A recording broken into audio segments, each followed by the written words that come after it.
Hey everyone. So I just wanted to make a video, like I stated in my last video, about my recent gynecologist appointment, and I basically wanted to talk to you guys as someone who is a rape survivor and as a trans man about how that experience went and any tips and tricks that I may have picked up.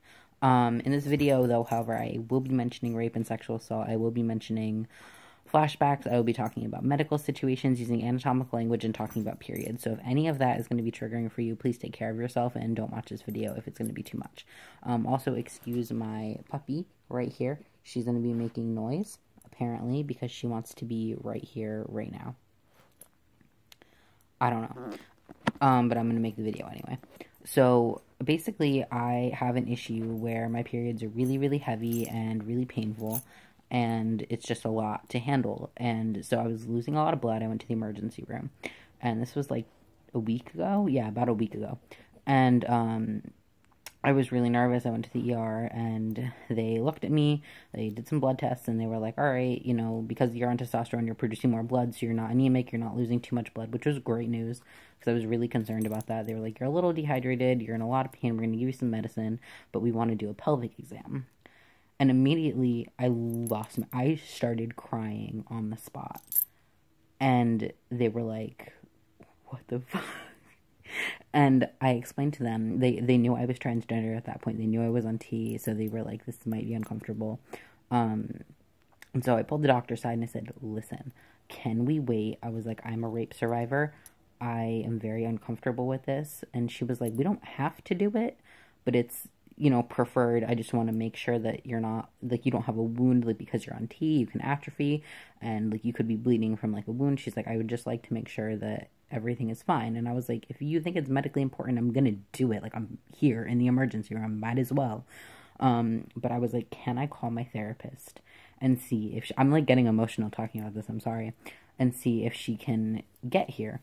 And my doctor was her name's Dr. Taylor at Bridgeport Hospital, if anybody lives in my area, but she was really amazing about the whole situation. She was like, absolutely, like, let me know. And so my therapist came down to be with me because I was so distraught, and I have the best therapist in the entire world. And so she came down with me, and basically what happened was, look at this. I'm sorry, I just got distracted. Leek, stop it. She's being very needy tonight. I don't know what her deal is. But she came down to be with me at the hospital, and it was a good experience. And basically, she talked me through it, and I was feeling so dysphoric, so triggered. I was a train wreck, an absolute fucking shit show. I was crying, I was having flashbacks, I was dysphoric, I was just a mess. And my, like, first on the dysphoria front, I was already bleeding. I was like, I have these parts that I don't agree with, especially right now. And somebody wants to look inside of them.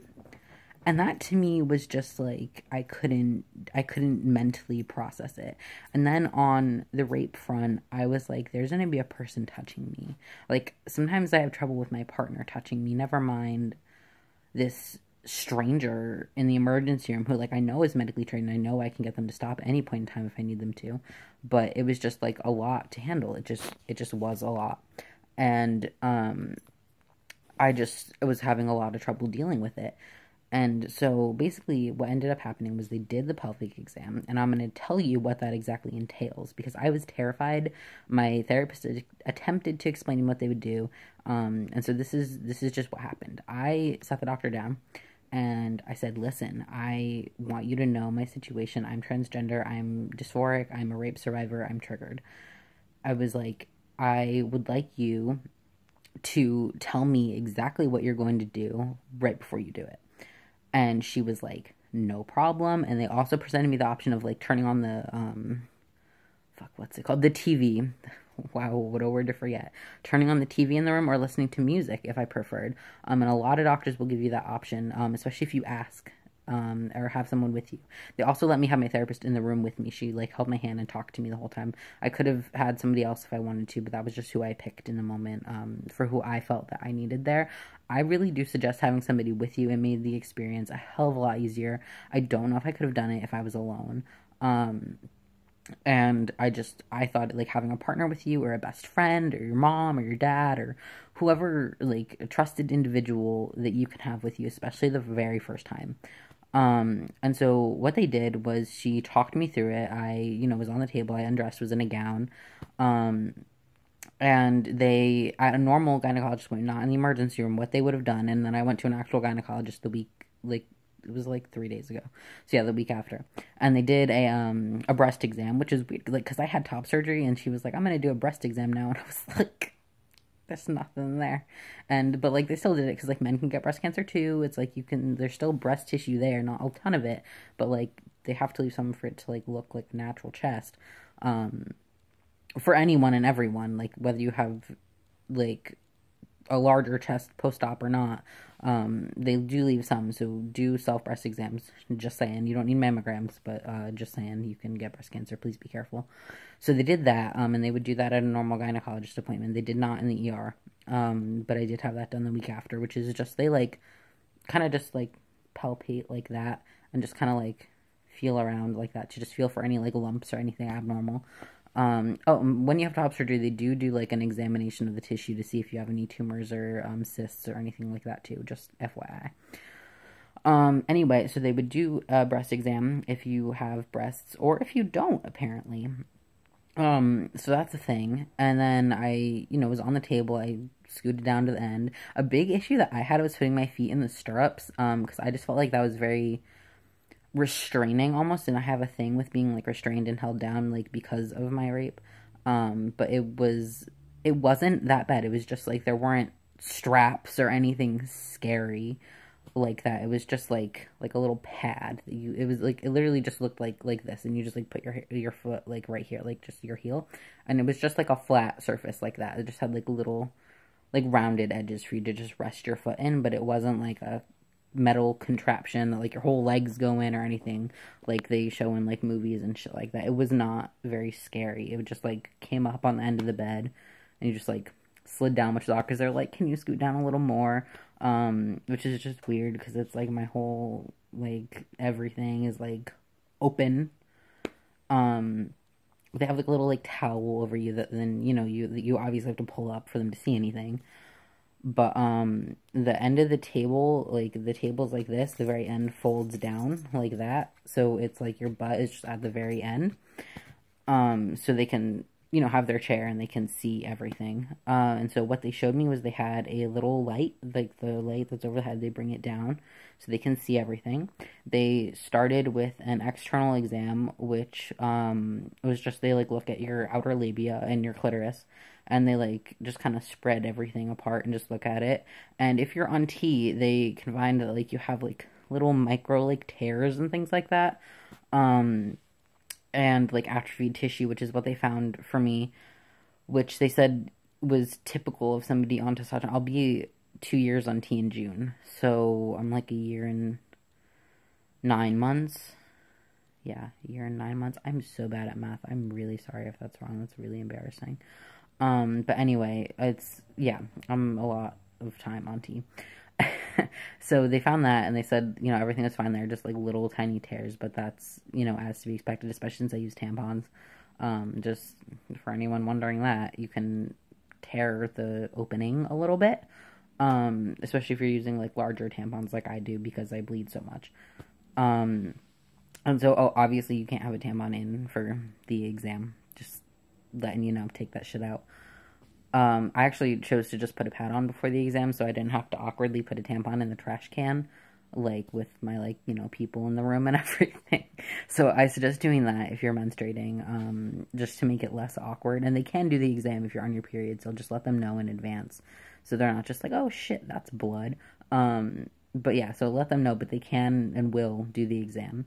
And so then what they did was they told me what they were doing beforehand. She showed me all the equipment. She was like, this is speculum. It was just this little, it wasn't like scary or metal or anything. It was actually clear plastic, which was less scary, and it had a little light inside of it. And she basically was like, this inserts and it opens, and I can just see everything inside, and I can look at your cervix and just make sure that nothing is torn and bleeding. That's an issue. And so they put lube on it, by the way, to make it go in better. It's just like petroleum jelly. It wasn't anything. I had to check the ingredients because I'm allergic to some lubes because of who I am as a person. But yeah, so they did that. They inserted it, which was actually painful because I'm on T. If you're on T, this will hurt. Because of the atrophy, it opens and it like, not even because it stretches it, but because it does cause like a teeny tiny little tear, and it just hurts. And it doesn't hurt, like, it hurt a lot more than I was expecting it to, because I was like, oh, like, it'll just be like, kind of insert it, and then, but I didn't realize that the opening would be as painful as it was. It's not like unbearable or anything, but I wasn't expecting it, so I just want you to know that it will hurt. If you are cis or not on T, it probably won't hurt, like, at all, from what I hear, or from what my therapist said anyway, and what other, people that I've talked to have said. And so basically, they just, like, look in, they turn a little light on, and they just, like, look in, I'm going to see, you know, if you're bleeding, like, check your cervix. Oh, if they're doing a pap smear, which I didn't get done, but I did talk to somebody, that just feels like a little teeny tiny pinch inside of you. They just take a little tissue sample, and it's nothing, to be afraid of. And so at that point, I was feeling really dysphoric. I was having really bad flashbacks. So my therapist was holding my hand and, like, grounding me, being like, you know, like, do you want them to stop? And they checked with me every step of the way, like, are you okay with this? Do you want me to continue? And I kept consenting because I was like, let's just get this fucking shit over with, like, immediately. And so, yeah, that's basically, and then it was, like, over in a matter of, like, 6-7 minutes-ish was, like, the whole exam. If they do a pap smear, it's usually, like, 10 to 15, just so they could, like 15, like, max, usually less than that. But it really wasn't as bad. The aftermath was hard. I was very dysphoric. I think, do I have a video? I don't have a video about dealing with dysphoria, but I will make one, not tonight, but soon. Somebody in the comments, hold me accountable for that, please. Or one of my friends who watches this. Because I'm probably not going to remember to do that on my own. But yeah, and just having somebody there with you to tell you that you are indeed a man and that you're safe is so important. But that's just basically what happens at the exam. And once, like, since I already had it done, the next time seems a lot less scary. So really ripping that Band-Aid off, and getting checked out, because trans men, once you're 5 years on T, you do have an increased risk of cervical and ovarian cancer, as well as uterine cancer. So please, please, for the love of fuck, get checked out, because it's going to be a hell of a lot worse if you do indeed have something wrong and don't get it taken care of. And especially, like, if you're on T, you need to get that shit checked out, because you can have tears, you can have rips, shit like that.